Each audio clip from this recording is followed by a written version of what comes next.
Welcome back. Calls for social media regulations this after the July Twitter hack, where prominent accounts such as Elon Musk and then Vice President Joe Biden were used to promote a cryptocurrency scam.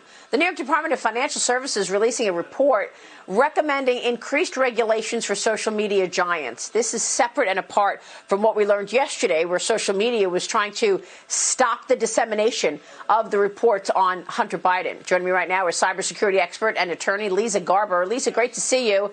Give us the risks here. Great to see you, too.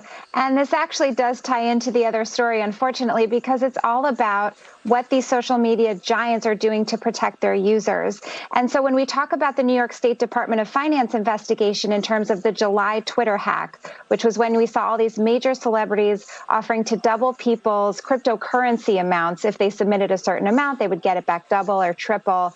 And this investigation actually turned out that this was done by a very simple hacking maneuver. It was a phishing scheme. They took advantage of certain policies and procedures that were not up to par. So what we're finding out is that Twitter, which has 330 million global users per month, actually wasn't protecting any cybersecurity measures as it should be.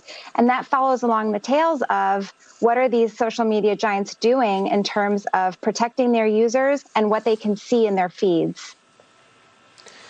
Well, these companies have become more powerful than anybody expected. I mean, you look at a company like Google, owned by Alphabet. Google controls 90% of all search.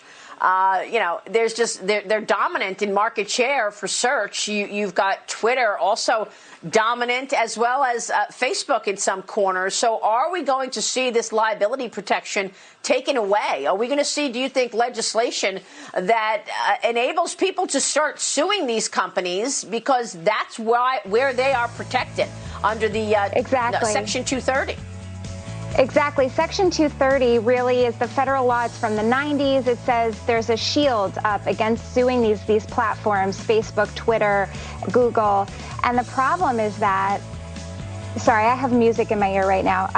The problem is that these lawsuits are just not allowed because Section 230 dictates that they can't be liable for what users post. That also means that